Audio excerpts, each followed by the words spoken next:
Chers collègues, la séance est ouverte. L'ordre du jour appelle la discussion du projet de loi autorisant la ratification du traité entre la République française et la République italienne pour une coopération bilatérale renforcée. La parole est à Madame Laurence Beaune, secrétaire d'État chargée de l'Europe.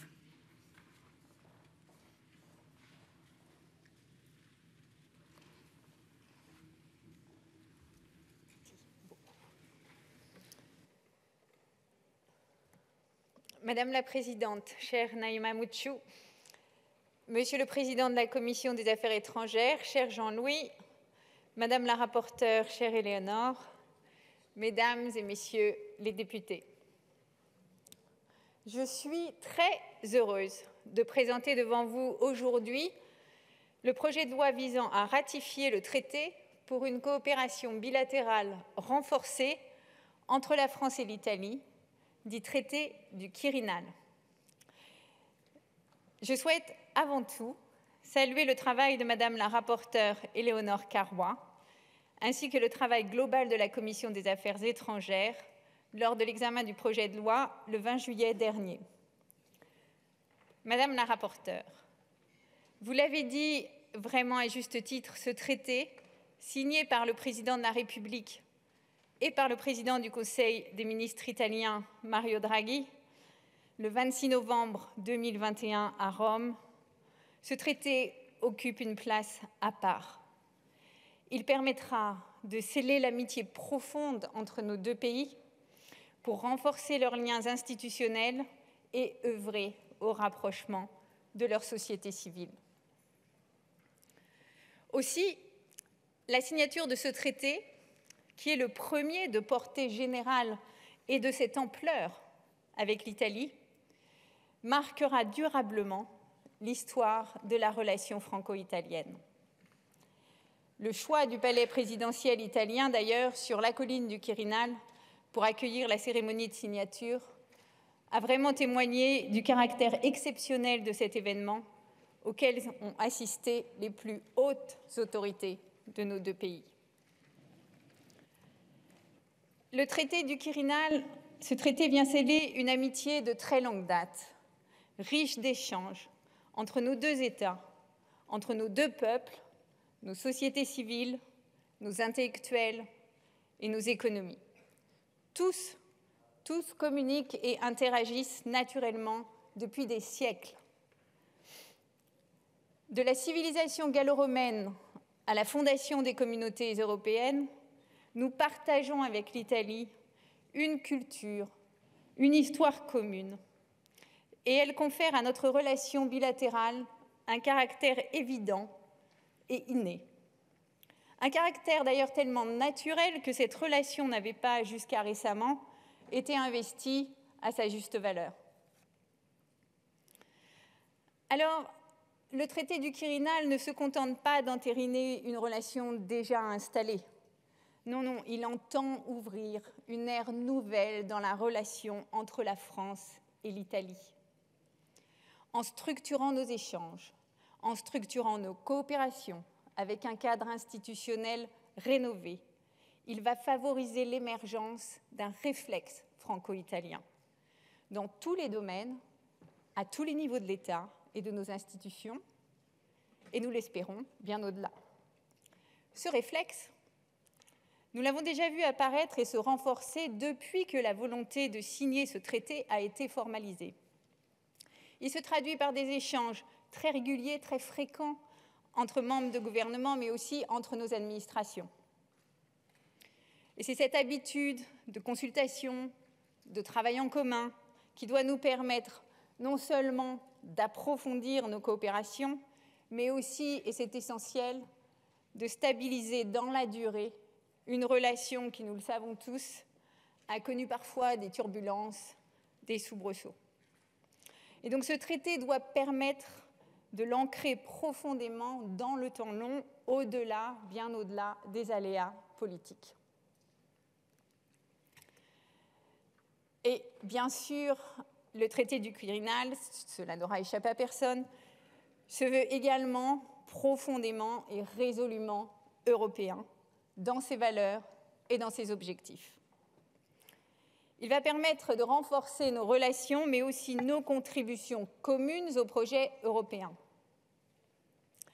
Cette ambition partagée nous rappelle combien les convergences entre la France et l'Italie, qui, comme vous le savez, sont deux pays fondateurs de l'Union européenne, ces relations, ces ambitions, ce sont le ciment du projet européen. Notre voisin transalpin a ainsi été un partenaire extrêmement précieux, essentiel, durant notre présidence du Conseil de l'Union européenne pour atteindre les résultats qui vous ont été présentés ce matin. Aussi, l'ensemble des coopérations bilatérales qui sont prévues par le traité s'inscrivent dans le cadre européen. Elles vont contribuer à le renforcer, y compris par une meilleure intégration de nos territoires. Vous le savez, nous en avons discuté, nous sommes face à un moment particulièrement important, face à des défis auxquels l'Union européenne actuellement confrontée, comme la guerre. L'Italie nous a montré qu'elle était un allié de premier plan, vraiment, pour porter, pour renforcer notre agenda de souveraineté et d'autonomie stratégique, pour préserver l'unité européenne et pour développer une réponse commune face à la guerre en Ukraine. Et face à tous ces défis, et face à ceux qui ne manqueront pas de venir, nous entendons plus que jamais entretenir avec l'Italie cette dynamique de confiance au fil du temps qui permettra à nos deux pays d'être force de proposition et de faire avancer le projet européen. Mesdames et messieurs les députés, je souhaiterais à présent revenir sur quelques dispositions très concrètes de ce traité qui méritent tout particulièrement d'être mises en exergue et qui, en général, permettent de mieux réaliser ce que nous essayons de faire avec un tel projet. Tout d'abord, le traité fixe l'objectif d'un approfondissement de nos coopérations en matière de défense. Nul ne doute de la pertinence de ces coopérations avec le retour de la guerre sur notre continent. Et donc le traité souligne bien sûr la solidarité qui lie nos deux pays en cas d'agression contre nos territoires respectifs. C'est une disposition, vous me direz, qui est conforme aux engagements internationaux auxquels nous avons souscrit, mais je crois que plus que ça, c'est un symbole très fort, a fortiori dans le contexte international dégradé qui est le nôtre, que nous connaissons, et qui nous rappelle que nous devons agir ensemble face aux crises et pour la défense de nos intérêts stratégiques communs, notamment en Méditerranée et en Afrique. Deuxièmement, et je crois, pour moi c'est vraiment très important, le rapprochement de nos jeunesses est un axe très très fort de ce traité. Il témoigne de notre volonté de tourner notre relation vers l'avenir et constitue, je crois vraiment, le meilleur gage pour y parvenir. C'est donc une véritable stratégie que nous allons construire pour favoriser des liens durables entre les jeunes Français et les jeunes Italiens, parce que ces jeunes seront et seront les meilleurs ambassadeurs de notre relation bilatérale. Un service civique franco-italien sera mis en place avec une mobilité croisée entre la France et l'Italie. Et au-delà, bien sûr, ce sont les mobilités des élèves, des apprentis, des étudiants qui seront développées. Et avec le gouvernement italien, soyez-en assurés, nous prendrons absolument toute notre part à cette dynamique. Troisièmement, et dès son préambule, le traité fait de la Méditerranée un espace de coopération privilégié. Cet espace stratégique pour nos deux pays, doit être au cœur de la coordination franco-italienne en matière de politique de voisinage, en matière de politique de développement, d'économie bleue, de sécurité bien sûr, et d'environnement. Il doit aussi faire l'objet de toute notre attention dans le cadre de notre coopération bilatérale autour de la gestion de notre frontière maritime commune. Quatrièmement, et construisant sur une relation économique déjà intense, le traité prévoit que la France et l'Italie favoriseront des rapprochements équilibrés entre leurs acteurs économiques. Cette proximité existe, mais la renforcer va permettre une meilleure connaissance réciproque entre les entreprises françaises et italiennes. Elle va favoriser la présence et le développement des industries de nos deux pays dans les secteurs clés de l'autonomie stratégique, comme le numérique, la transition écologique ou encore l'industrie spatiale. Enfin, je souhaiterais revenir sur le développement d'une coopération transfrontalière transversale. Et c'est un autre objectif très important de ce traité. Cette dernière doit permettre la réalisation de projets concrets au bénéfice des habitants des régions frontalières, en particulier en matière de mobilité, de secours, de développement économique et de protection de l'environnement. Un comité de coopération frontalière, inspiré du modèle franco-allemand que vous connaissez bien, est institué par ce texte. Et il doit permettre de porter des projets conjoints en levant les obstacles, notamment réglementaires, liés à l'existence de nos frontières. N'ayez pas peur, je ne vais pas évoquer devant vous l'ensemble des dispositions de ce traité extrêmement riche, car cela nécessiterait beaucoup plus que quelques minutes. Mais ce que je voudrais simplement vous redire, c'est que ce traité, si vous le ratifiez, sera structurant pour l'avenir de notre relation avec l'Italie et que nous nous attacherons à sa pleine mise en œuvre, notamment au profit de notre population vivant à la frontière. Je souhaiterais enfin terminer mon intervention par un mot qui va vous intéresser particulièrement, puisqu'il concerne un aspect central de la relation institutionnelle franco-italienne, la diplomatie parlementaire. Ma conviction, c'est qu'il est indispensable que nos deux parlements soient pleinement impliqués dans le dialogue franco-italien. Et je sais que cette Assemblée a déjà avancé sur la structuration de ces relations avec la Camera dei Deputati, et je m'en réjouis. Je tiens également à saluer les échanges entre groupes parlementaires d'amitié de part et d'autre des Alpes, qui, j'en suis convaincue, je l'espère, seront à nouveau de grande qualité sous cette législature. Telles sont, Madame la Présidente, Madame la rapporteure, Mesdames et Messieurs les députés, les principales observations que je souhaitais porter à votre connaissance sur le traité de coopération bilatérale renforcée entre la France et l'Italie. Je vous remercie. Merci, Madame la Ministre. La parole est à Madame Éléonore Carrois, rapporteure de la Commission des Affaires étrangères.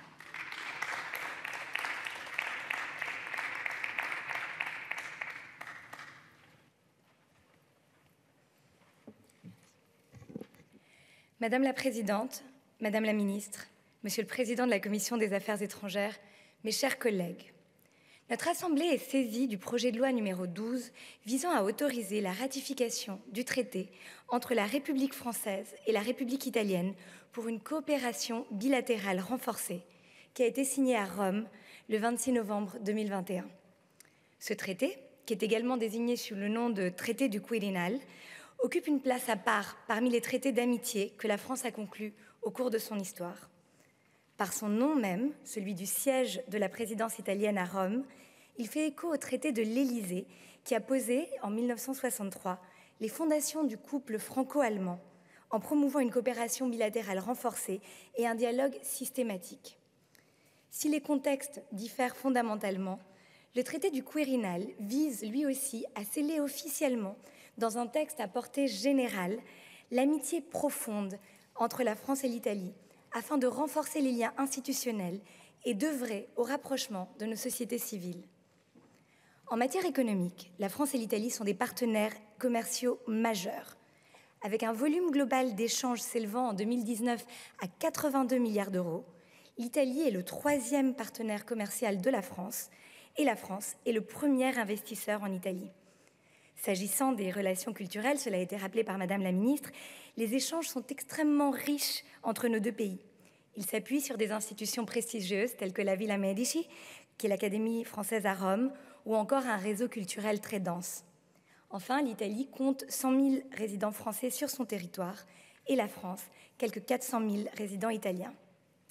Les deux pays se révèlent ainsi être des partenaires importants au regard de l'intrication de leur histoire, de leur culture, mais surtout des valeurs qu'ils partagent. La relation entre la France et l'Italie n'a toutefois pas été dans le passé suffisamment structurée, ni même valorisée. Elle a été en outre, et cela a été rappelé, sujette à des fluctuations importantes au gré d'événements politiques. Nous avons ainsi pu constater des situations de déphasage qui ont engendré de l'instabilité et des crispations dans la relation bilatérale. L'un des principaux objectifs de ce traité vise justement à créer un cadre global pérenne permettant de dépasser ces circonstances conjoncturelles. Il ressort des travaux que j'ai pu mener dans le cadre de l'examen de ce texte que la relation entre la France et l'Italie est éprouvée par un double paradoxe. D'un côté, nous avons des points de convergence très nombreux, mais nous ne parvenons pas à les exploiter à leur juste valeur. Or, lorsque la France et l'Italie agissent de concert, elles obtiennent des résultats extraordinaires, tels que le plan de relance européen qui a été défendu par les deux pays en 2020. D'un autre côté, du fait de notre proximité linguistique et culturelle, nous pensons intuitivement nous connaître, alors que nos deux pays sont réellement assez différents, et cela conduit parfois à des malentendus. Le traité du Quirinal est pensé justement pour répondre à ce double paradoxe, en œuvrant à une meilleure structuration de la relation bilatérale franco-italienne, en améliorant la connaissance mutuelle entre nos deux pays et en favorisant l'émergence d'une matrice permettant de développer des projets concrets dans tous les domaines de coopération. Le texte du traité s'appuie sur 4 piliers. En premier lieu, un rappel de ce qui nourrit historiquement les relations franco-italiennes, l'amitié ou l'amicizia entre nos deux pays, qui sont ces valeurs partagées et leur vision commune pour l'Europe. En deuxième lieu, la promotion des échanges dans tous les domaines, au moyen de formations conjointes entre les fonctionnaires, des programmes d'échange pour les jeunes ou encore du développement de résidences d'artistes. En troisième lieu, l'ambition de faire de ce cadre pérenne une matrice à projet afin de permettre l'éclosion de programmes bilatéraux concrets. Sont énumérés dans le traité plusieurs domaines de coopération possibles tels que l'économie, l'énergie, la défense, l'espace, le numérique, la lutte contre le changement climatique, la protection des Alpes et de la Méditerranée, la santé, l'éducation, la recherche, la culture ou encore la jeunesse, et j'en passe. Enfin, en quatrième lieu, la volonté, cela a été rappelé par Madame la Ministre, de développer ce réflexe franco-italien grâce à des mécanismes de consultation régulière, tant au niveau politique qu'au niveau administratif. La structuration des relations institutionnelles prévues par le traité a en effet pour objectif de faire émerger une culture administrative commune et des habitudes de dialogue systématique, de sorte que se développe ce fameux réflexe, tout comme il existe un réflexe franco-allemand. Un tel rapprochement est rendu possible par des mécanismes de consultation régulière. Sont notamment prévus, et je ne vais vous en citer que quelques-uns, au niveau gouvernemental, la relance du Conseil franco-italien de défense et de sécurité, qui a été créé il y a déjà quelques années, la création cette fois-ci d'un forum de concertation économique, l'instauration d'un dialogue stratégique sur les transports, ou encore la tenue de réunions bilatérales entre différents ministères. Au niveau administratif, là encore, je ne vais pas tous les énumérer, mais ces formats comprennent des instances de concertation thématique, des échanges entre fonctionnaires ou encore des formations communes. Le traité du Quirinal, signé entre deux États fondateurs de l'Union européenne, revêt une dimension européenne clairement indiquée et assumée par les deux pays. La coopération bilatérale entre la France et l'Italie favorisera, j'en suis convaincue, l'approfondissement du projet européen par l'intégration plus forte des territoires et des sociétés civiles des deux pays.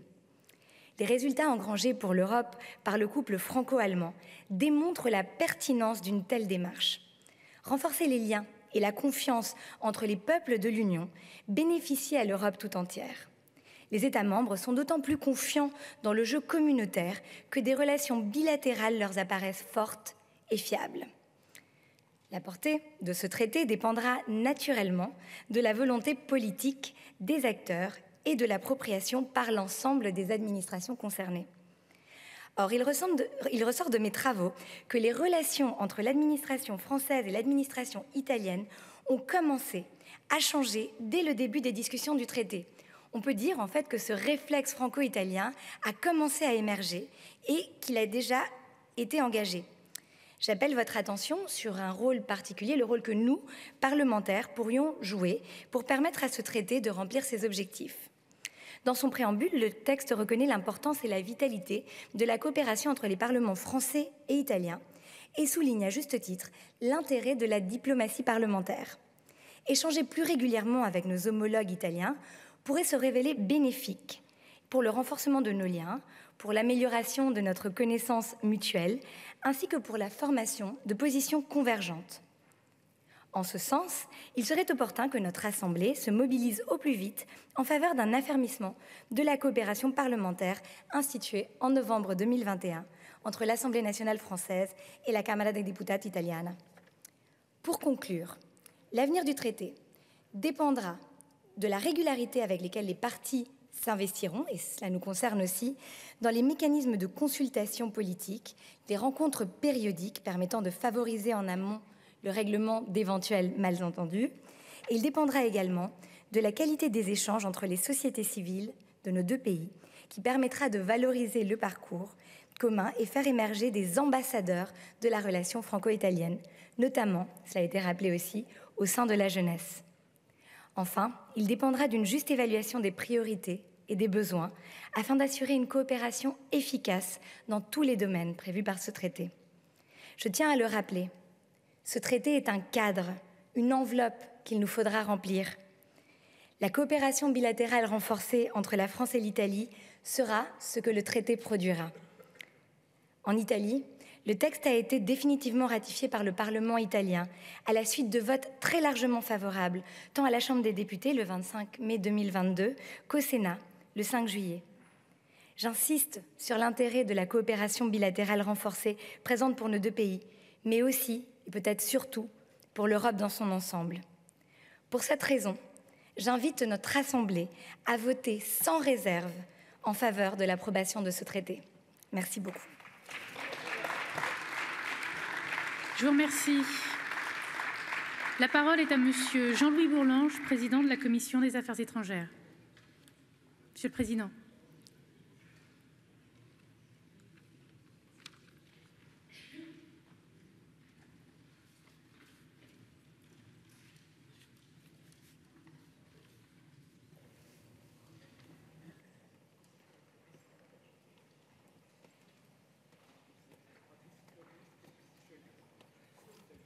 Merci. J'ai 5 minutes, c'est ça?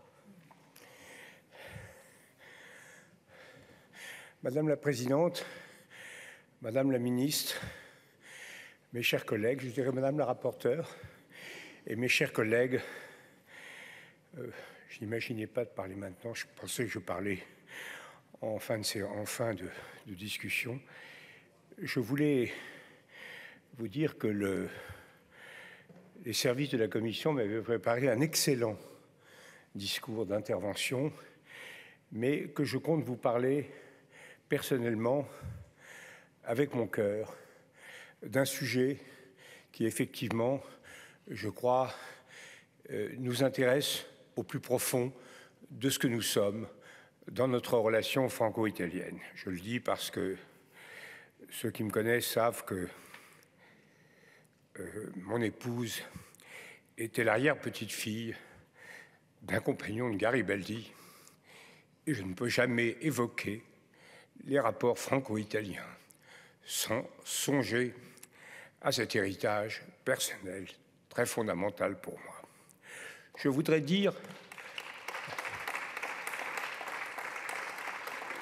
passer des messages très simples. D'abord, rappeler que si nous sommes en séance publique pour autoriser la ratification de ce traité, c'est parce que la Commission, et notamment son président, l'a voulu.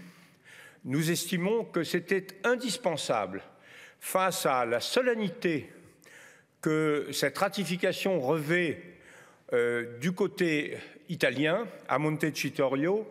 Il aurait été inimaginable qu'il n'y ait pas un vrai débat sur ce sujet dans notre Assemblée. Je l'ai voulu. J'ai été d'ailleurs reçu en qualité de président de la Commission des Affaires étrangères par mon homologue et la Commission des Affaires étrangères italienne au moment où la ratification s'est débattue au sein de cette commission. L'audition s'est très bien passée. Vous savez que les Italiens ont ratifié très largement ce traité. Il était évident qu'il fallait respecter le parallélisme des formes. La deuxième remarque que je voulais faire, c'est pour dire que ce traité conclut la fin brillante d'une crise désastreuse entre les relations franco-italiennes. Je ne remonterai pas aux causes, ça n'a aucun intérêt. Mais rappelons-nous que nous avons été amenés à rappeler notre ambassadeur de Rome il y a quelques années, il y a peu de temps, et que là, tout est rétabli. Tout est rétabli dans la relation positive, la relation constructive, la relation de confiance, la relation amicale avec l'Italie. Et si tout est rétabli, c'est en grande partie, il faut le dire, parce que nous avons fait confiance à la justice italienne. Nous avons considéré que la justice italienne n'était pas une justice d'essence inférieure qui ne pouvait pas traiter équitablement les problèmes de terrorisme qui ont été posés. On sait bien que ce problème a rebondi. Le gouvernement n'y est pour rien. Le gouvernement estime, et c'est important, je crois que Madame la ministre nous le dira, estime que la justice italienne a toutes les raisons de faire ce qu'elle fait et qu'en revanche, nous sommes évidemment respectueux de l'indépendance de la justice française, qui d'ailleurs est très divisée sur ce point, sur la question de savoir s'il faut ou non rendre des terroristes coupables de crimes de sang à la République italienne. En réalité, nous voyons bien que les juridictions sont divisées, mais nous voyons bien aussi, et les Italiens le reconnaissent, que le gouvernement français n'a exercé aucune pression négative de ce point de vue-là sur les autorités juridictionnelles. Le troisième message que je vais être un petit peu lent, madame, je suis désolé, sur cette question, c'est que je voudrais rendre hommage au président Draghi. Le président Draghi quitte le pouvoir. Il expédie aujourd'hui les affaires courantes. Rien n'aurait été possible sans son action au service de l'Union économique et monétaire, sans son action de solidarité sur la défense de l'Ukraine, sans son action pour la reconnaissance de l'admission de l'Ukraine en qualité de candidat à l'adhésion à l'Union européenne. L'union entre Emmanuel Macron et M. Draghi a été essentielle et a été déterminante pour amener le chancelier fédéral à rejoindre cette alliance. Le président Draghi quitte le pouvoir aujourd'hui. Nous lui devons, je crois, un hommage solennel de la part de cette Assemblée. Enfin, je dirais que je voudrais rendre hommage également à nos fonctionnaires, et notamment à nos ambassadeurs. Monsieur Christian Massé à Rome, Madame Teresa Castaldo à Paris, ont été des ambassadeurs extraordinaires qui ont mis leur talent, leur énergie, leur amitié franco-italienne au service de cette réconciliation et ont notamment été l'un et l'autre les agents infatigables d'une relation parlementaire rétablie entre nos deux assemblées. Je crois qu'il faut leur rendre hommage. Merci. Enfin, et je termine par là, madame, excusez-moi, je termine juste par un mot. Je vous ai accordé quasiment une minute supplémentaire. Bon, vous voulez que je m'arrête ? Oui, allez-y. Je m'arrête, mais j'aurais bien dit encore un mot. Mais écoutez, ce mot, je m'en passerai et vous vous en passerez. Merci, Monsieur le Président. Nous en venons à la discussion générale. Et la parole est à Monsieur Jean-François Portarieux pour le groupe Horizon et Apparentés.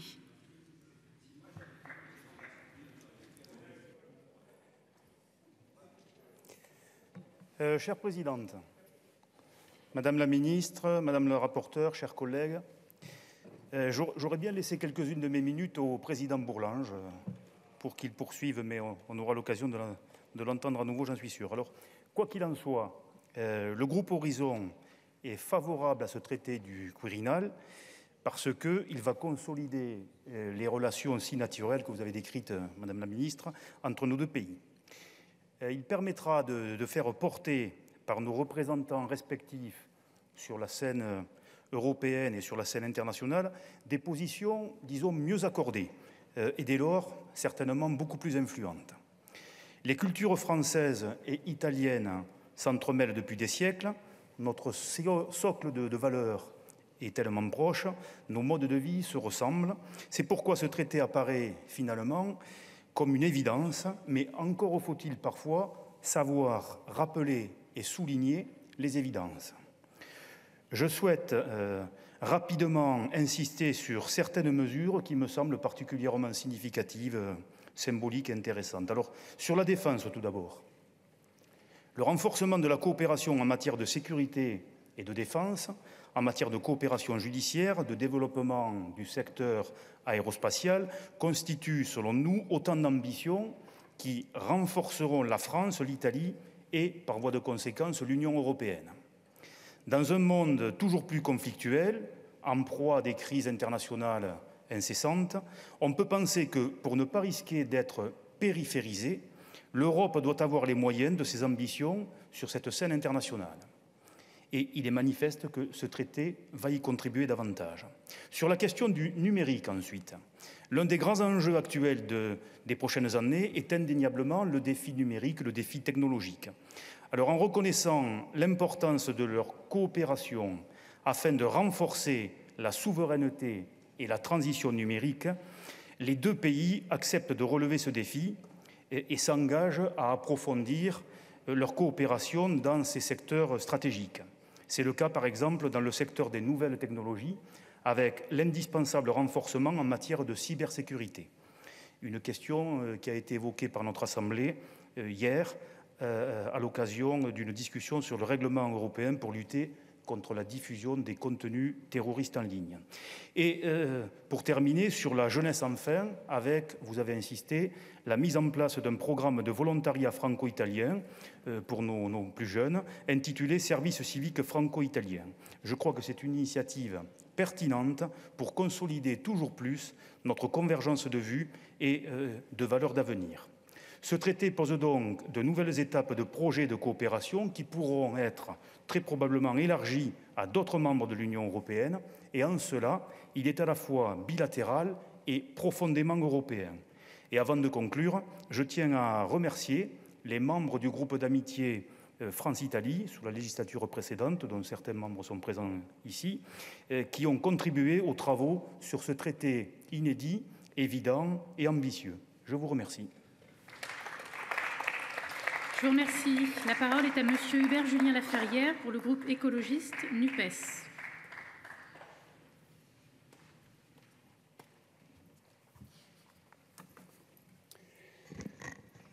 Madame la Présidente, Madame la Ministre, Monsieur le Président de la Commission des Affaires étrangères, Madame la Rapporteure, mes chers collègues.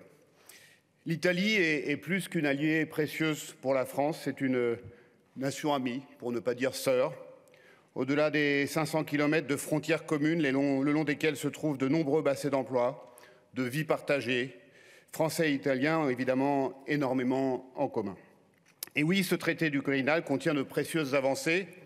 Vous avez été déjà nombreux à le dire. Je pense notamment, bien sûr, à l'engagement conjoint pris pour défendre les droits humains, la paix et le multilatéralisme en toutes circonstances. Je pense également à l'accélération de la coopération culturelle, universitaire, éducative, qui permettra à la jeunesse de nos deux pays de multiplier les échanges, à nos institutions d'enseignement supérieur de développer davantage de partenariats, à nos instances scientifiques et technologiques de s'enrichir mutuellement par le biais de projets partagés.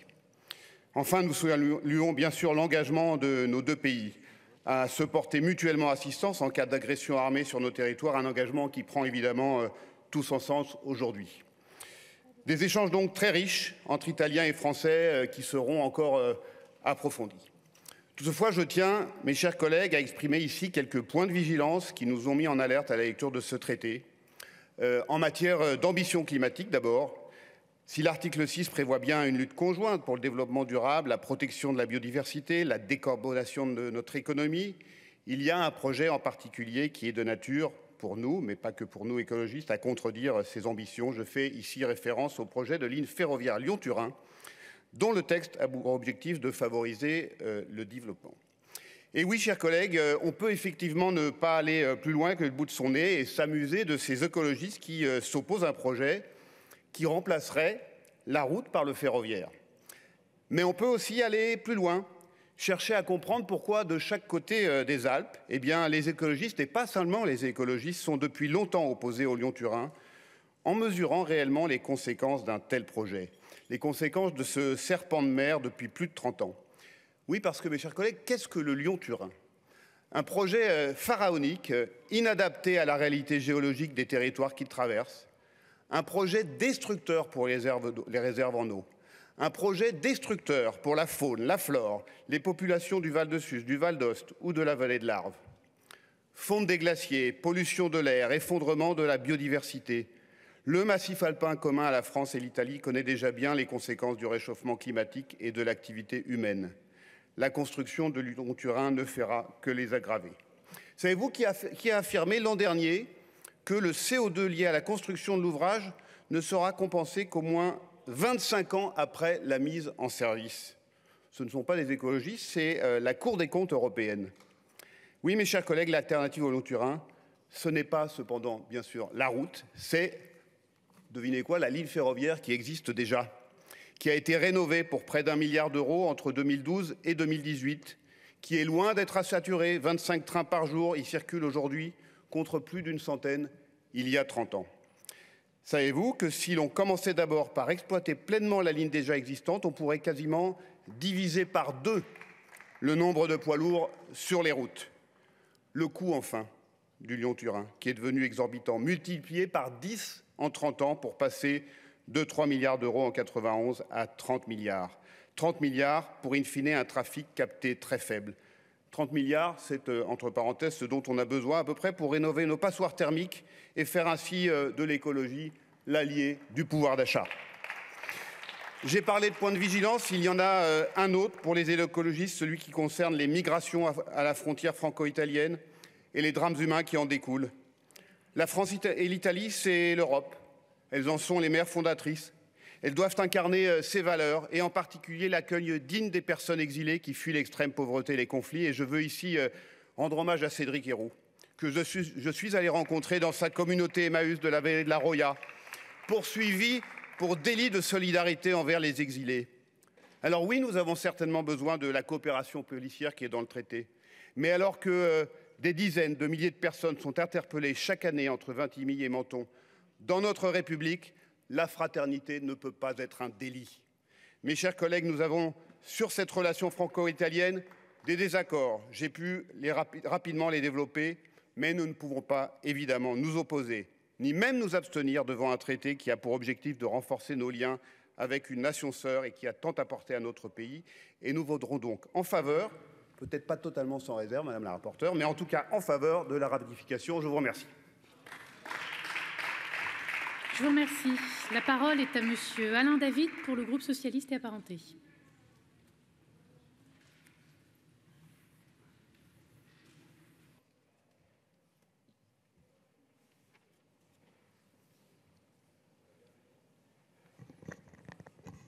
Madame la Présidente, Madame la Ministre, Monsieur le Président de la Commission, Madame la rapporteure, j'ai rappelé en commission, après la réunion de travail très éclairante avec nos collègues de la Chambre des députés italienne amenée par Piero Fassino, en décembre dernier, que l'inscription rapide de ce texte à l'ordre du jour de notre Assemblée est un nouveau signe fort de notre souci partagé de renforcer encore nos relations avec nos voisins transalpins. Ainsi, ce traité vient parachever les liens déjà très étroits entre la France et l'Italie, même si les récents gouvernements, notamment sous la houlette du mouvement 5 étoiles, avaient pu entraîner quelques incompréhensions qui avaient été jusqu'à la brouille diplomatique. En réalité, on peut dire que le traité d'amitié franco-italien de novembre 2021, qui a été conçu sur le modèle du traité d'amitié franco-allemand d'Aix-la-Chapelle, est un des plus complets.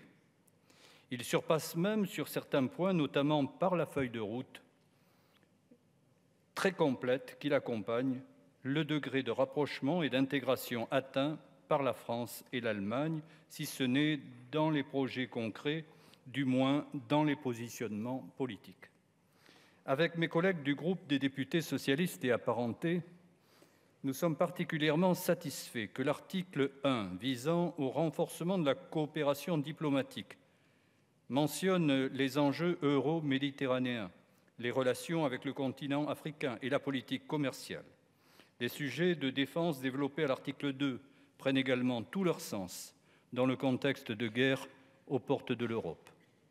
Nous reparlerons d'ailleurs prochainement avec l'examen du texte relatif à l'élargissement de l'OTAN à la Finlande et à la Suède. En effet, le traité du Quirinal propose d'intensifier les coopérations capacitaires et opérationnelles en matière de défense. Il insiste sur la nécessité de développer un pilier européen de l'OTAN.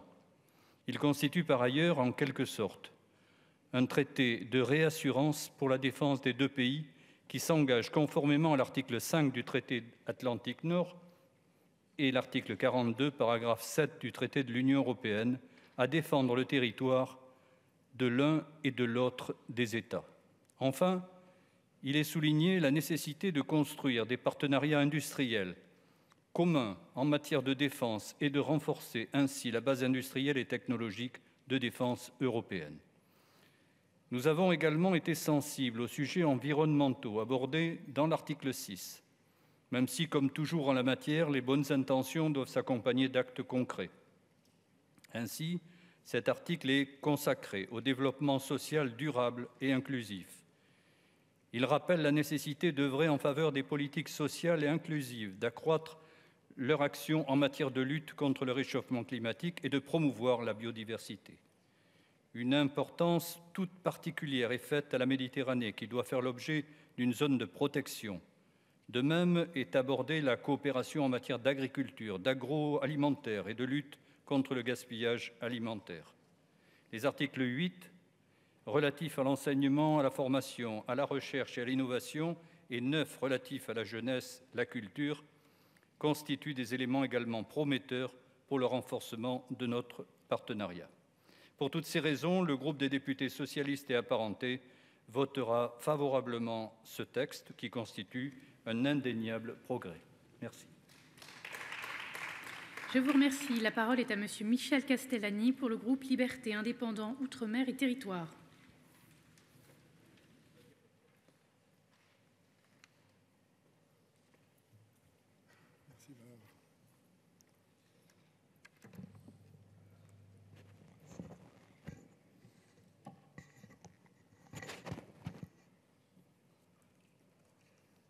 Madame la Présidente, Madame la Ministre, Monsieur le Président de la Commission des Affaires étrangères, Madame le rapporteur, mes chers collègues, notre groupe est très attaché à la construction européenne et au développement de partenariats les plus approfondis possibles avec nos voisins, tant sur le plan économique, commercial, culturel, éducatif ou diplomatique. Nous accueillons donc ce traité positivement, d'autant plus que notre partenariat avec l'Italie est crucial. Les liens entre la France et l'Italie sont particulièrement anciens. Les deux pays sont d'abord des membres fondateurs de la construction européenne au sein de la communauté européenne du charbon et de l'acier, puis de la communauté économique européenne et enfin, on le sait, de l'Union européenne. À eux deux, ils représentent ensemble près d'un tiers des citoyens de l'Union européenne et de son PIB. Et les liens économiques entre les deux pays sont très solides. La France est aujourd'hui le premier employeur et investisseur étranger en Italie. L'Italie est aussi un pays avec lequel nous partageons souvent une vision commune au niveau européen, en particulier en matière de modèle social. Ce traité envoie un signal fort puisque l'Italie est seulement le second pays, après l'Allemagne, avec lequel un tel traité est signé. Notre groupe, je vais insister beaucoup là-dessus, souhaite toutefois regretter un manque important, la Corse. L'article 10 du traité du Quirinal incite à la coopération transfrontalière franco-italienne entre les collectivités, mais cela concerne principalement les bassins de vie frontaliers terrestres. Le traité ne mentionne pas la Corse et omet les frontières maritimes. Pour rappel, la Corse est distante de 12 km de la région autonome de Sardaigne, de 30 km de l'île d'Elbe et de la Toscane. Pour tout vous dire, de la fenêtre de chez moi, je vois l'Italie tous les jours. La Corse est donc clairement une région transfrontalière avec l'Italie, un élément central dans la relation avec ce pays.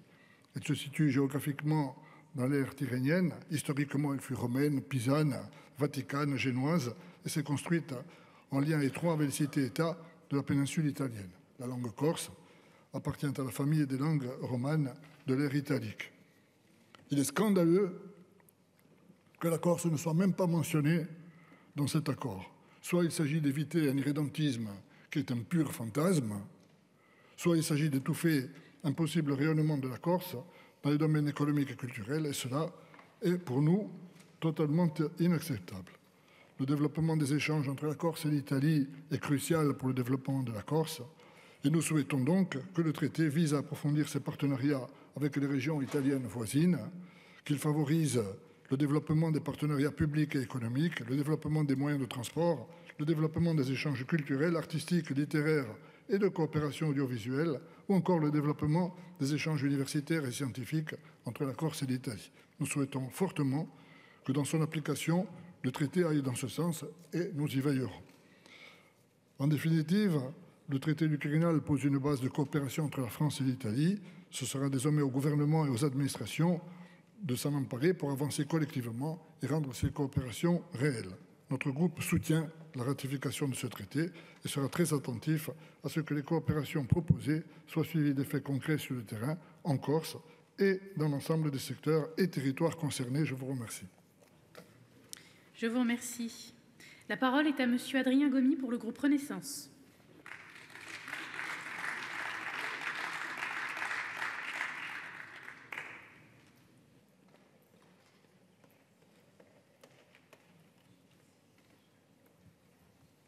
Merci beaucoup.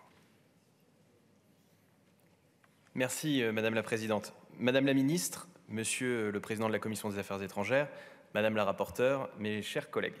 Je tiens tout d'abord à remercier Monsieur le Président Bourlanges qui a choisi de privilégier donc le retour à la procédure normale, nous permettant, nous, groupe parlementaire, de nous exprimer sur la ratification de ce traité ô combien important. Avec ce projet de loi de ratification du traité du Quirinal, nous formalisons le lien d'amitié ancien et profond entre la France et l'Italie, deux sœurs latines qui partagent ensemble une histoire animée. La relation franco-italienne a survécu à de nombreux malentendus, vous l'avez rappelé, Monsieur le Président, de la présidence du général de Gaulle à la récente alliance de la carpe et du lapin entre le mouvement 5 étoiles et la Ligue, qui avait provoqué en 2019, en effet, une crise diplomatique particulièrement grave. Fort heureusement, le lien entre la France et l'Italie ne peut être brisé facilement et s'est même raffermi au cours des dernières années. Ce traité en est aujourd'hui la traduction concrète. C'est par l'action conjointe du président de la République Emmanuel Macron et du président du Conseil italien Mario Draghi qu'a été scellée la pérennité des convergences de vues et d'actions entre nos deux pays. Une communauté de vues ancienne nous unit, comme en témoigne notre adhésion conjointe à la CECA en 1950, puis la signature du traité de Rome en 1957, mais aussi plus récemment, et je tiens à le rappeler, avec l'adoption du plan de relance européen et les 800 milliards d'euros déployés sur la période 2021-2026, pour lequel la France et l'Italie ont été moteurs. C'était une initiative du président de la République Emmanuel Macron et de l'ancien président du Conseil italien Giuseppe Conte, qui est né en 2020, donc ce plan de relance ambitieux. On peut s'accorder sur le fait que sans l'activisme de Paris et Rome, il n'aurait probablement jamais vu le jour. Aujourd'hui, nous gravons dans le marbre, Madame la Ministre, vous l'avez rappelé, cette coopération historique, qui aurait d'ailleurs mérité de faire l'objet d'un tel traité depuis fort longtemps. Seule l'Allemagne, avec le traité de l'Élysée de 1963 et sa récente actualisation en 2019, avait sanctuarisé sa relation avec notre pays. C'est donc, comme vous l'avez rappelé toutes et tous, un texte historique qui nous est présenté. Les ambitions convergentes intergouvernementales que mettre en œuvre ce traité permettront ainsi une plus grande complémentarité dans nos relations diplomatiques, culturelles et économiques. L'Italie est un allié stratégique avec qui nous partageons de nombreux objectifs communs au niveau régional, européen et international. Notre participation conjointe à l'Union pour la Méditerranée et au sommet des deux rives, le partenariat stratégique de 2006 dans le cadre de la relation bilatérale de défense franco-italienne sont autant de manifestations d'une ambition commune. Ce traité témoigne de notre volonté d'intensifier nos efforts afin d'œuvrer ensemble pour plus de prospérité et de paix. Madame la ministre, vous l'avez précisé, l'épidémie de Covid-19 et l'éclatement de la guerre en Ukraine nous ont rappelé que ce n'était qu'en travaillant étroitement ensemble avec nos alliés que nous pourrions surmonter les crises à venir. Par ailleurs, pour construire ensemble cet avenir européen, il convient de définir ce qui nous unit, ce qui nous rassemble. C'est d'ailleurs en affirmant les valeurs consubstantielles à notre destin commun, celles de la solidarité comme celles de la subsidiarité, que nous consoliderons l'Europe. Sur le plan culturel, éducatif et scientifique, enfin, notre coopération est également une force. Sans détailler tout ce que la France doit à la Renaissance et dont l'humanisme nous inspire toujours, les activités d'institutions, vous l'avez rappelé, Madame la rapporteure, aussi prestigieuses que la Villa Médicis ou l'École française de Rome, témoignent de la force des liens culturels qui nous unissent. Dans le domaine éducatif, le réseau d'enseignement français, les 37 alliances françaises et le dispositif Erasmus concourent au rapprochement de nos jeunesses. Dans le domaine scientifique, l'Italie est le 4e partenaire de la France dans le cadre du programme européen Horizon 2020. Ce texte réaffirme également notre souhait de développer les liens économiques avec notre 3e partenaire commercial. Et enfin, il convient de souligner que la crise politique que traverse actuellement l'Italie ne saurait nullement remettre en cause un tel traité. Au contraire, elle conforte toute son importance afin de pérenniser sur le long terme notre relation d'amitié et d'assurer notre avenir commun. Les députés du groupe Renaissance, et je l'espère l'ensemble des députés présents au sein de cet hémicycle, saluent ce traité qui nous est présenté et qui constitue une véritable pierre angulaire de notre lien avec la nation italienne, dont l'histoire est si étroitement liée à la nôtre. Madame la ministre, nous le soutiendrons évidemment et nous prononçons en sa faveur en lui souhaitant le même succès que celui de l'Élysée. Je vous remercie. Je vous remercie. La parole est à Madame Marine Amelé pour le groupe Rassemblement national.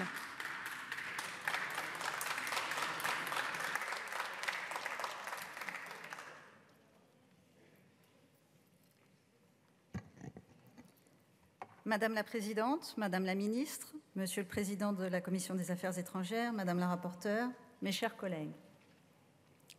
La majorité minoritaire LREM a une caractéristique qui lui est propre et qui est presque sa marque de fonctionnement, transformer systématiquement l'or en plomb.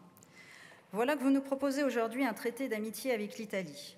Au premier abord, rien de plus séduisant. Comment, en effet, ne pas se réjouir d'un rapprochement avec un pays cousin de la France, comme un pays historiquement et culturellement si proche de nous, un pays dont l'histoire et la destinée nous sont si communes. Comment vous dire que cette initiative ne serait pas la bienvenue alors que nous avons tant à partager avec ce peuple frère et combien dans ce siècle incertain nous avons à construire avec eux. Un mot tout d'abord sur la méthode dont nous nous félicitons du caractère a priori bilatéral. On le voit, vous avez ressenti le besoin, et on ne peut vous en faire le reproche, de sortir de la vision européiste. En nous présentant un traité de pays à pays, vous démontrez de facto combien la vision d'un multilatéralisme obligatoire est carcérale et antinaturelle. Pour que de vieilles nations comme la France et l'Italie, dont l'histoire a vu leur destin s'entremêler depuis 2000 ans, se parlent, il n'est pas besoin de l'intercession des commissaires gris de Bruxelles. Nous aurions été heureux de voir que ce traité marque une sorte d'inflexion salutaire du dogme du multilatéralisme. Nous aurions aimé constater une validation du bilatéralisme, c'est-à-dire un rapport entre les nations sans intermédiaire, indépendant de toute tutelle malvenue, sans ingérence inutile et sans ce paternalisme bruxellois humiliant pour des nations adultes comme les nôtres. Vous aviez l'occasion de vous affranchir de ces méthodes dictées par une Commission européenne qui veut tout contrôler. Les références systématiques à la puissance tutélaire de l'Union européenne semblent reléguer ce traité à un accord entre régions d'un État européen. Vous fixez par exemple comme but commun l'objectif de faire émerger la règle de la majorité en Europe. C'est une marque de soumission. En effet, la règle de la majorité est une nouvelle atteinte à la souveraineté des nations. Seule la règle de l'unanimité garantit aux nations de pouvoir défendre leurs intérêts. On le voit donc,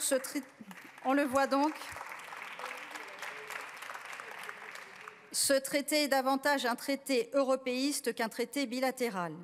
Il n'est en fait que le prétexte à faire avancer l'agenda de la Commission qui fonctionne par la technique du petit pas et du cliquet. Tout ce qui est acquis et tout retour en arrière est interdit.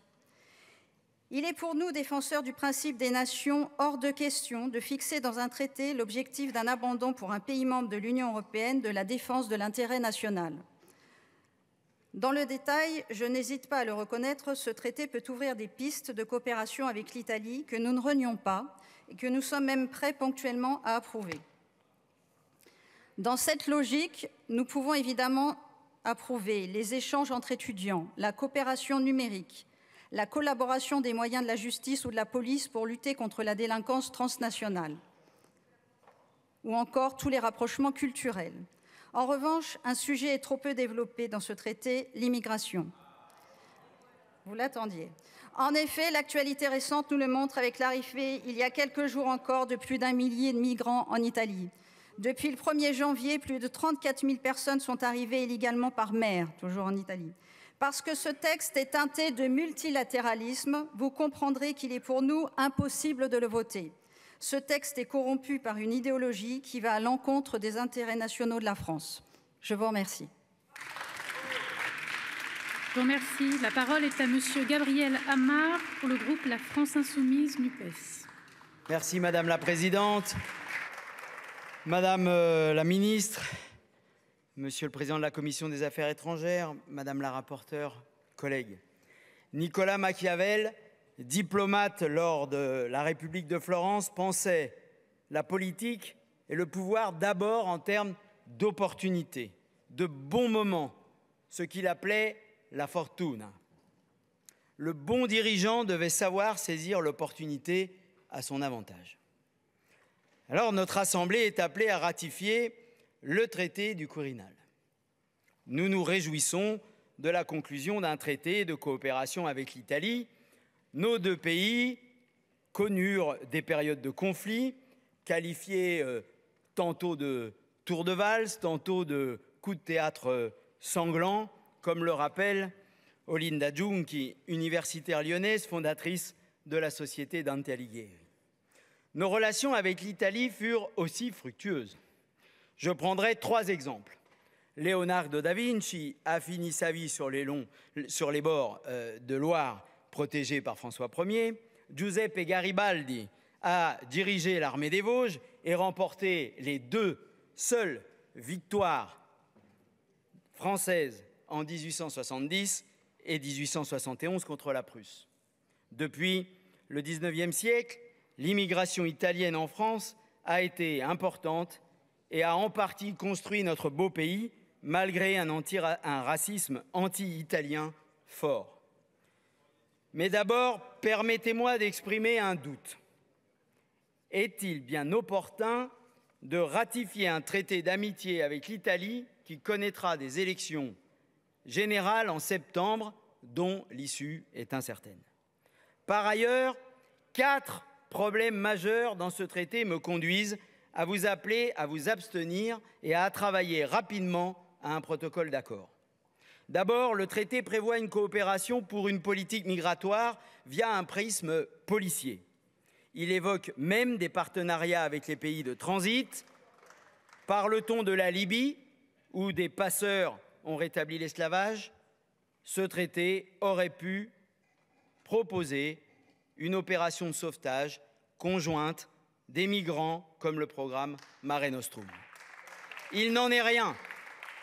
Combien de temps allons-nous supporter l'offense du symbole lugubre que la mer Méditerranée renvoie au monde? La Méditerranée est devenue un cimetière. À mon tour, je rends hommage à l'humanité de ces femmes et de ces hommes protectrices et protecteurs des migrants.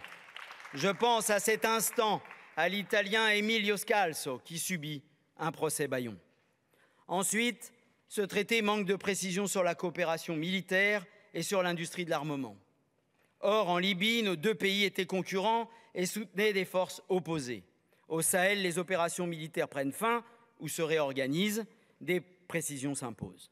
De même, allons-nous continuer à vendre des armes à l'Arabie saoudite et aux Émirats arabes unis, qui mènent une féroce guerre au Yémen, quand l'Italie a décidé de renoncer à l'exportation de missiles vers ces 2 pays.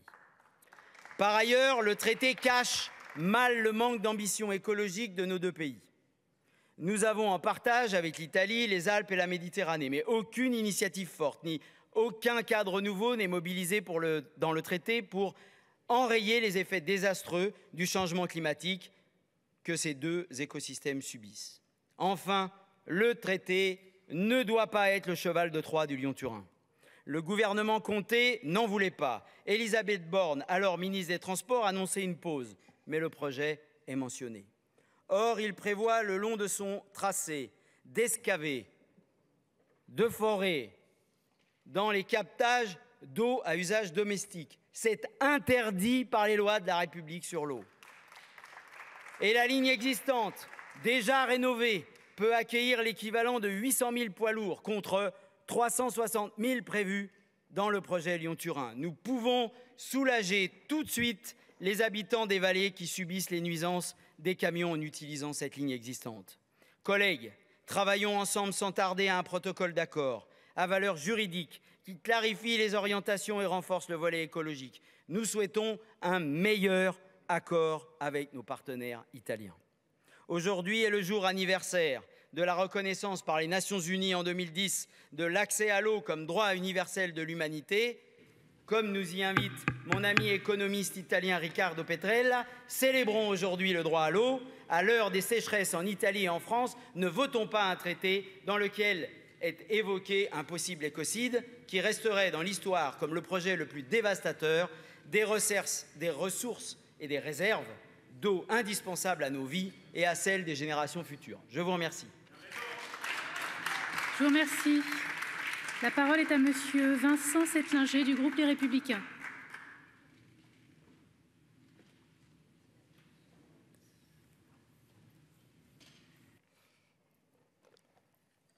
Madame la Présidente, Madame la Ministre, Monsieur le Président, Madame le rapporteur, mes chers collègues.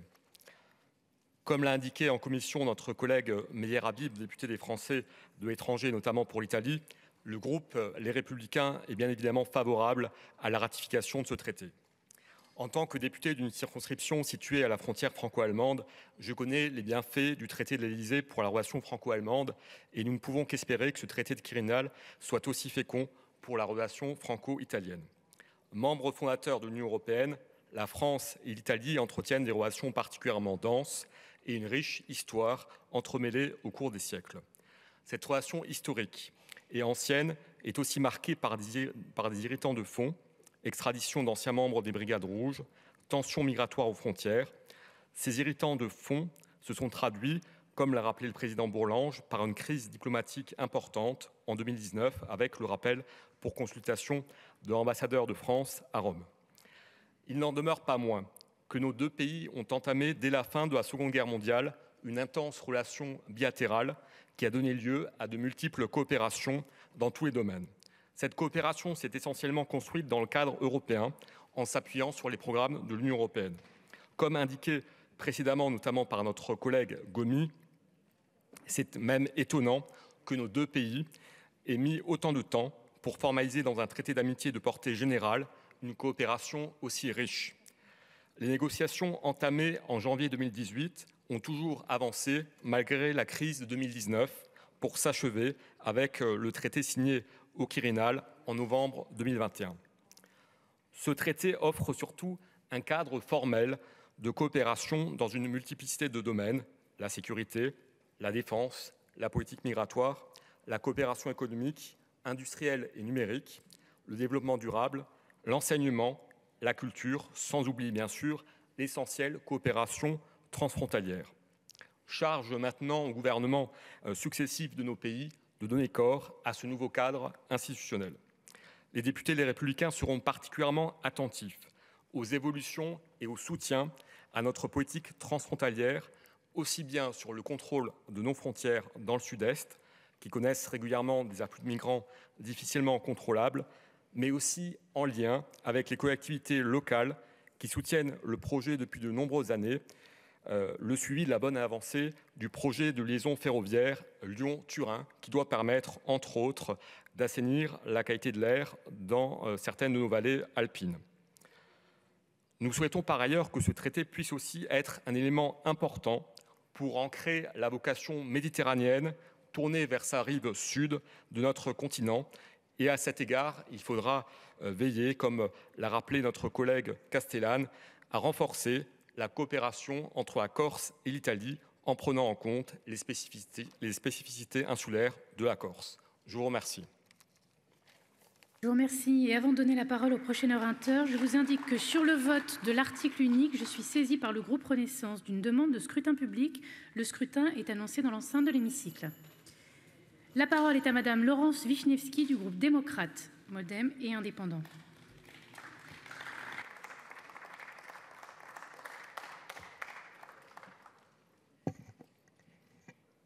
Merci Madame la Présidente, Madame la Ministre, Madame la Rapporteure, Monsieur le Président de la Commission des Affaires étrangères, mes chers collègues.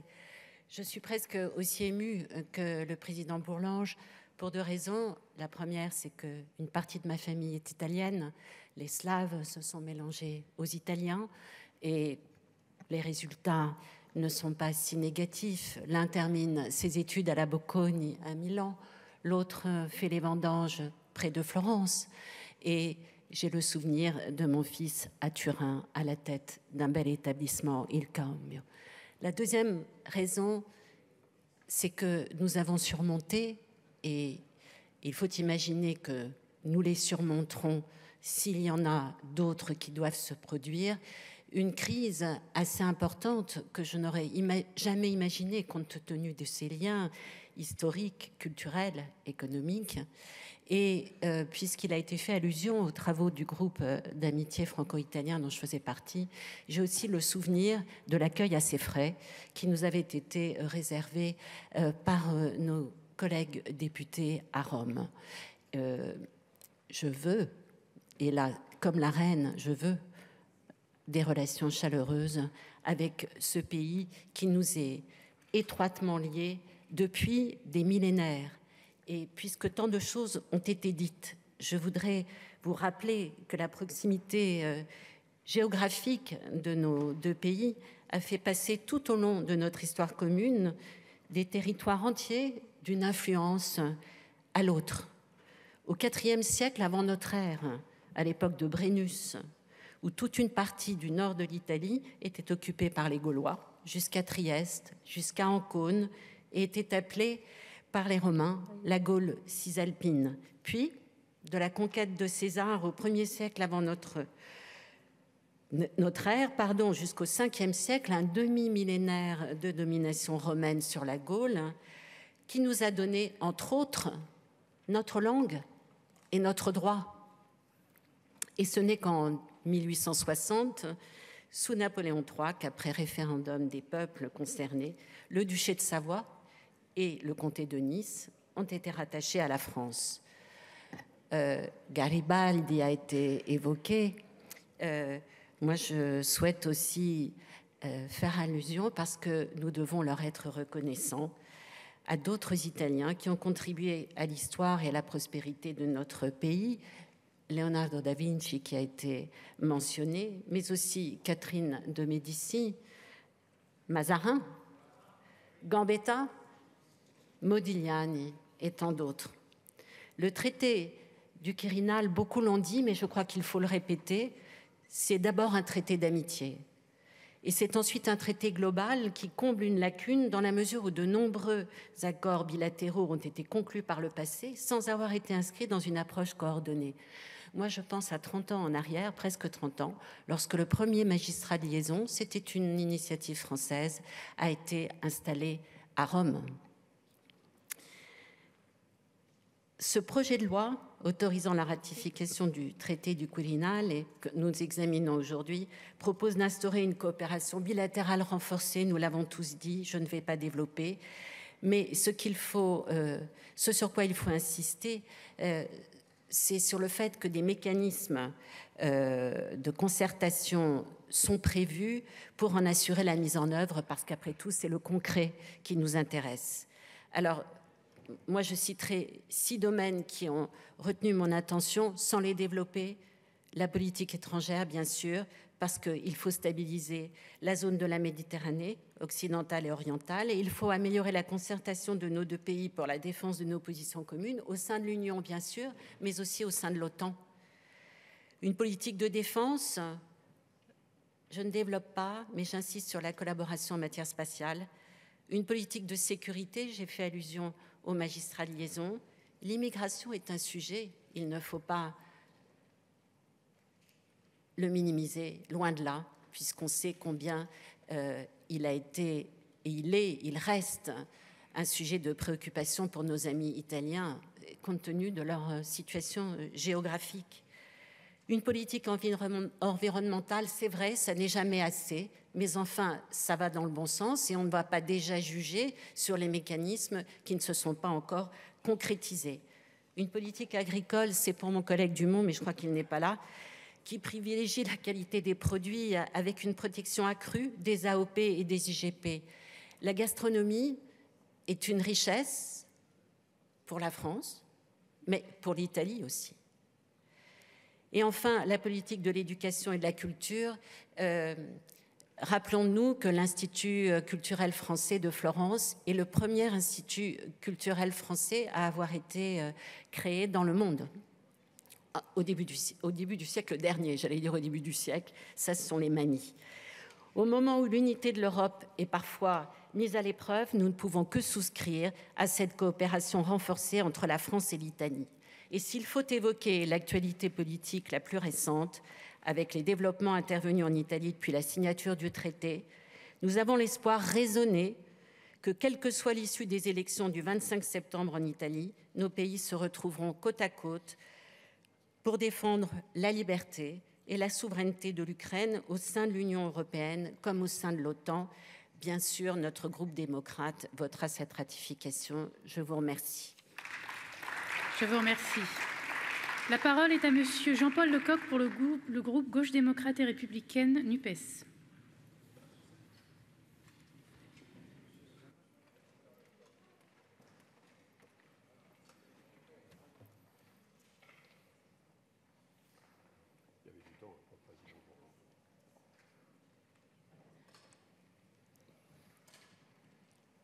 Votre cause. Madame la ministre, Madame la Présidente, Monsieur le Président, Madame la rapporteure, mes chers collègues, chaque traité de coopération renforcée est l'occasion pour les députés du groupe de la gauche démocrate et républicaine NUPES de valoriser l'amitié entre les peuples. Ce traité servira à structurer les relations entre l'Italie et la France afin d'intensifier les relations franco-italiennes et de s'engager à travailler mutuellement sur un grand nombre de sujets. Des sujets tous autant stratégiques les uns que les autres. Dans le cadre de l'amitié entre les peuples, la nature des projets politiques peut questionner. Avec un exécutif qui pourrait être de la droite la plus extrême en Italie, celle du parti Fratelli d'Italia, portant des valeurs anti-républicaines, voire fascistes, cela nous inquiète au plus haut point. Car certains sujets sont bien plus engageants que d'autres. L'article 1er portant sur les affaires étrangères est intéressant car il propose de créer des consultations renforcées sur plusieurs thèmes. D'ailleurs, la question de l'Assemblée parlementaire franco-italienne peut être posée puisqu'elle existe en ce qui concerne l'Allemagne. Pourquoi pas l'Italie? On attend que Madame la ministre et le Parlement engagent les choses dans ce domaine. Mais comme je vous l'ai dit en commission, il semble que les projets de coopération renforcée entre deux États de l'Union européenne peuvent interroger. Après le traité d'Aix-la-Chapelle avec l'Allemagne, ce traité dit du Quirinal, du nom du palais présidentiel italien, crée un nouvel axe Paris-Berlin-Rome. Mais pour quel but? Va-t-on vers une Europe à deux vitesses, où les poids lourds, excusez-moi, se mettent d'accord ensemble en amont des grandes décisions pour mieux les imposer aux 25 autres États de l'Union européenne? Le projet d'Emmanuel Macron, lors de son discours de la Sorbonne en 2017 sur l'Union européenne, consistait à créer des convergences de projets en fonction des États européens pour sortir de ce qu'il définissait comme de l'immobilisme. Ne pensez-vous pas que cela pourrait finalement entraîner une asymétrie et, au final, une décrédibilisation de l'action de ces trois pays? Mais au-delà de ce problème de fond, il faut souligner que Paris, Rome et Berlin sont des poids lourds de la politique spatiale européenne. L'article 7 de ce traité y est consacré et ayant mené une mission d'information avec mon collègue Pierre Cavaret à la fin de la précédente législature, il me semble fondamental d'évoquer les divergences politiques et industrielles qui ralentissent la politique spatiale européenne. La France et l'Italie doivent se rapprocher plus fortement pour aller de l'avant, car la concurrence internationale pour l'espace est extrêmement forte. Les États-Unis et la Chine sont les leaders de ce secteur et l'Union européenne reste un peu à la traîne. La réussite du premier lancement du lanceur italien Vega C sur la base spatiale de Kourou démontre bien cette magnifique coopération franco-italienne. À la veille du conseil ministériel de l'Agence spatiale européenne qui se tiendra en novembre prochain à Paris, il semblerait utile d'utiliser au mieux ce traité de coopération afin d'affiner collectivement, en incluant l'Allemagne également, les besoins et les demandes à proposer. Il faut désormais aller vite, aller fort. À ce sujet, comme je l'ai rappelé dans notre commission des affaires étrangères, la France et l'Italie sont partenaires au sein de ce que l'on appelle les accords d'Artémis, qui sont menés par les États-Unis pour retourner sur la Lune. Or, vous le savez, les notions d'appropriation des ressources lunaires sont très ambiguës dans ces accords. Les Américains sont plutôt orientés, et évidemment, vous connaissez leur stratégie, vers une lecture commerciale de ce principe, tandis que les Européens seraient plutôt vers une utilisation scientifique et limitée de ces ressources, un peu comme dans l'Antarctique. C'est un point qu'il serait intéressant et important de porter avec Rome pour donner du poids à une lecture qui donne plutôt la part belle à la découverte scientifique plutôt qu'au profit des multinationales. Enfin, le dernier sujet et le plus fondamental dans le cadre de la relation franco-italienne, me semble, porte-t-il sur l'immigration. La frontière montagneuse franco-italienne est un cimetière où meurent des femmes, des enfants, des hommes qui risquent leur vie pour fuir la misère et la guerre.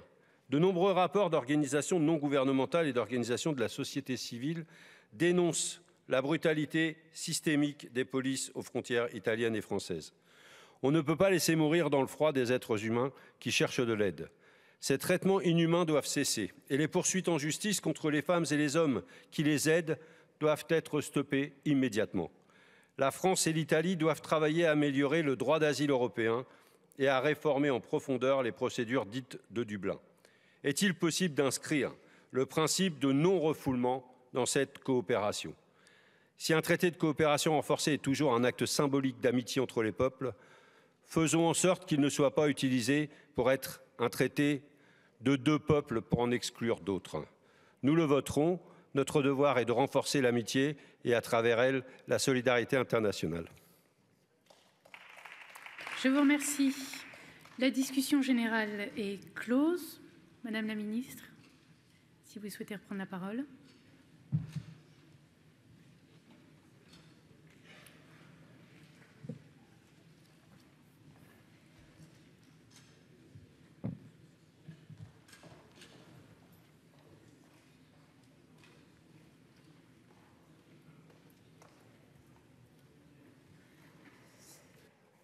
Je vous remercie, Madame la Présidente, Messieurs et Mesdames les députés, pour toutes ces questions qui soulèvent, qui en fait ont fait de ces débats une démarche, je crois, constructive, de qualité pour arriver et qui nous permettra, je pense, par la suite, de remplir, de donner chair à ce traité de façon concrète et mutuellement bénéfique avec l'Italie.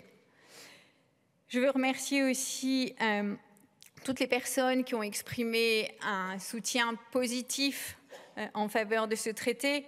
Il y en a de nombreuses chez Horizon, chez la majorité Renaissance, Monsieur Omui, et chez Monsieur Lecoq et plein d'autres. Alors, pardonnez-moi de mon enthousiasme un peu prématuré, je le reconnais. Je vais commencer par répondre, je vais essayer de vous répondre dans l'ordre. Et notamment sur la première question, Monsieur le député, sur la demande d'extradition sur l'affaire des brigadistes italiens par la Cour d'appel de Paris. La décision de la Cour d'appel qui concerne la demande d'extradition d'anciens brigadistes condamnés en Italie a effectivement suscité, et nous le comprenons, une immense émotion au-delà des Alpes. Je crois que nous mesurons tous ici le sentiment des familles des victimes italiennes.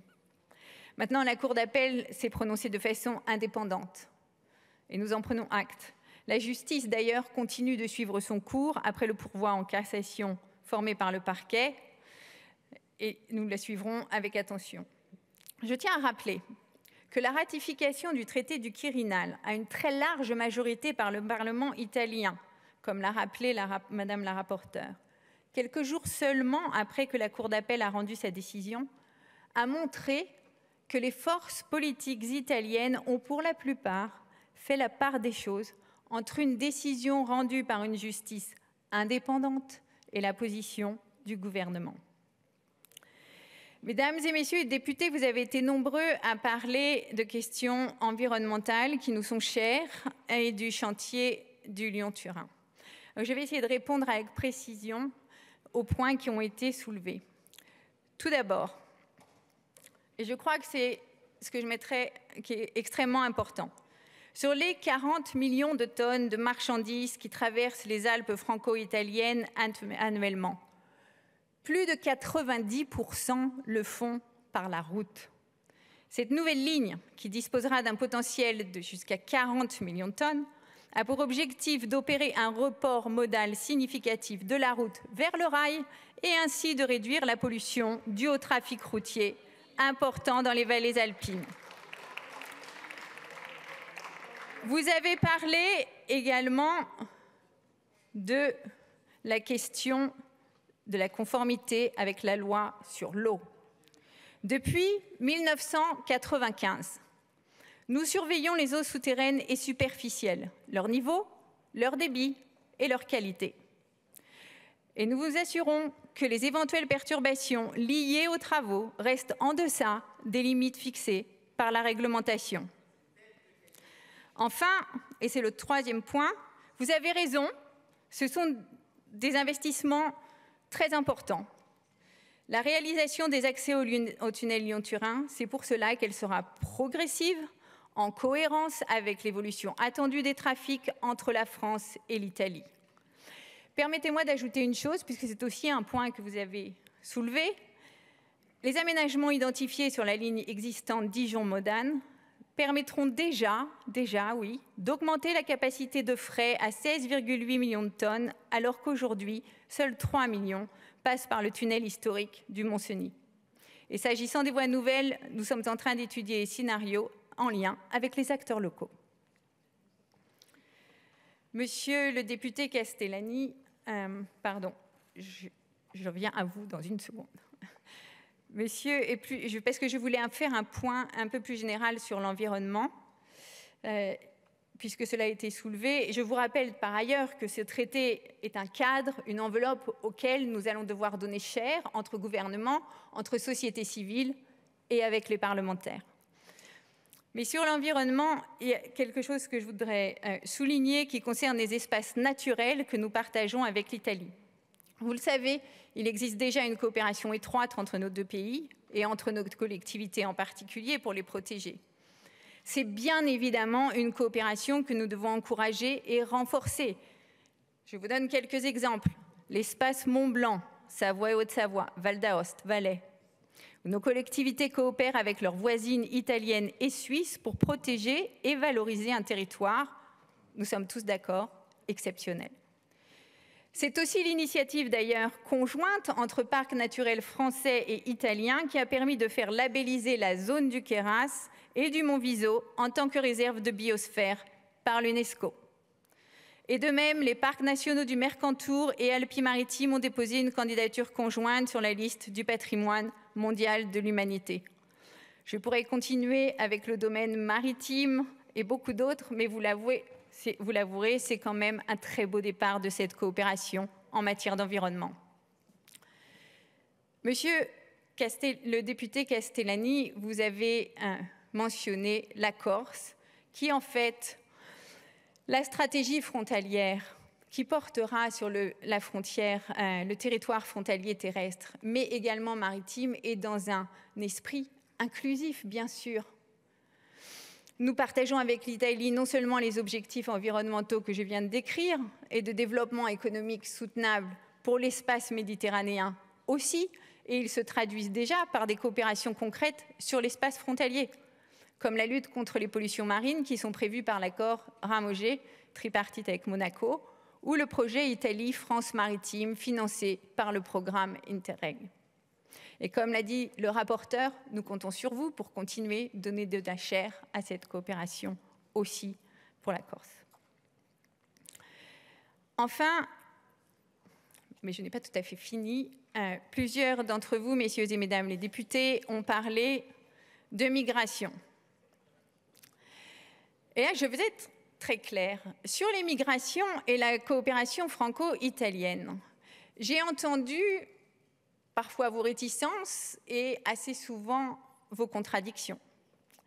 Je voudrais rappeler qu'il y a des règles dans notre Union. Et la première règle en matière d'asile et de migration, c'est la responsabilité de l'État membre de première entrée dans l'examen des demandes d'asile. Mais la deuxième, et elle va de pair avec, nous l'avons déjà dit ce matin, c'est la solidarité. Et voilà pourquoi il y a des transferts entre la France et l'Italie. C'est une coopération, et cette coopération, c'est la condition sine qua non de la préservation de l'espace Schengen auquel nous sommes tous attachés. Maintenant, faut-il laisser à l'Italie la charge exclusive de l'examen des demandes d'asile? Ben non, bien sûr. Et c'est bien la raison pour laquelle nous soutenons une solidarité ambitieuse entre nos deux pays. C'était l'objet de cette première phase du pacte sur la migration et l'asile, et c'est un acquis de la PFUE dont je crois nous avons amplement parlé ce matin. Monsieur Lecoq, vous avez, et je crois que c'est votre troisième question, parlé de la coopération en matière spatiale avec l'Italie. Cette coopération, elle existe et c'est un moteur pour l'Europe du spatial, que ce soit dans le contexte de l'Union européenne, ne vous en déplaise, mais également au sein de l'Agence spatiale européenne, comme vous l'avez noté. Cette coopération franco-italienne, elle est vraiment décisive en matière de lanceurs et nos deux pays s'emploient à constituer une gamme complète de lanceurs européens de nouvelle génération avec Ariane 6 et Vega CE. Et ces deux lanceurs ont un segment précis et sont complémentaires. La coopération industrielle avec l'Italie est également fructueuse en matière de satellites. On est toujours dans l'espace. En particulier avec les groupes Thales, Arianespace et Telespazio qui ont fondé la Space Alliance. Et enfin, dans le domaine des lanceurs, effectivement, nous partageons l'intérêt à l'émergence de champions européens parce que ça nous permettra d'assurer une autonomie européenne dans l'accès à l'espace et dans l'opération des activités en orbite et de maintenir notre compétitivité à l'export avec les satellites. Et les relations institutionnelles sont aussi denses dans le domaine de l'espace avec l'Italie. Vous connaissez les partenariats entre le SNES et l'Agence spatiale italienne ou militaire entre nos ministères de la Défense. Effectivement, la conférence ministérielle de l'Agence prévue en novembre sera très importante. Je ne sais pas si nous irons jusque sur la Lune, mais notre coopération spatiale, croyez-moi, elle est forte et nous emmènera loin. Madame la députée Hamlet, vous êtes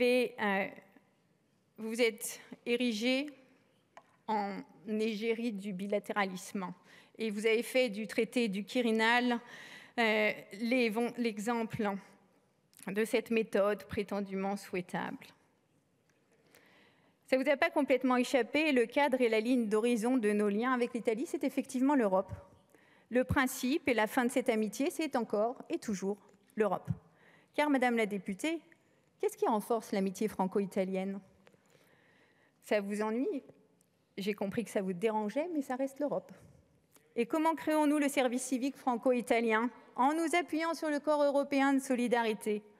Comment démultiplions-nous les programmes de recherche entre nos deux pays?